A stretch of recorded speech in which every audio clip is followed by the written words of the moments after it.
Voici le texte d'une publication qui m'a été partagée par une proche et ensemble, nous allons le décrypter.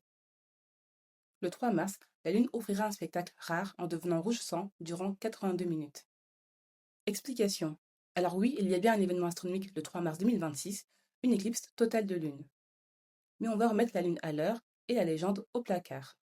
Commençons par rouge sang, qui est avant tout une expression. En réalité, pendant l'éclipse totale, la Lune prend plutôt une teinte cuivrée, brique, orangée, parfois plus sombre, parfois plus claire. Et non, ce n'est pas un filtre apocalypse. C'est juste la physique qui fait son spectacle.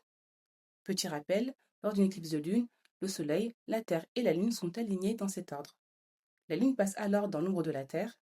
Une partie de la lumière du Soleil qui atteint la surface lunaire traverse d'abord notre atmosphère, qui filtre les couleurs. Les rougeâtres passent plus facilement et sont projetés sur le disque lunaire. Bon à savoir, la Lune peut aussi prendre une teinte rougeâtre en dehors d'une éclipse, à son lever ou à son coucher, car la lumière solaire qu'elle réfléchit traverse alors des couches atmosphériques plus épaisses et rasantes, filtrant les couleurs bleutées et ne laissant passer que les couleurs rougeâtres comme un coucher de soleil. Ensuite, le chiffre 82 minutes. Pour l'éclipse du 3 mars 2026, la totalité, phase où la Lune est entièrement dans l'ombre centrale de la Terre, dure 58 minutes et 23 secondes, pas 82. La phase partielle, une partie de la Lune est dans l'ombre à ce moment-là, dure 3 heures, 27 minutes et 14 secondes.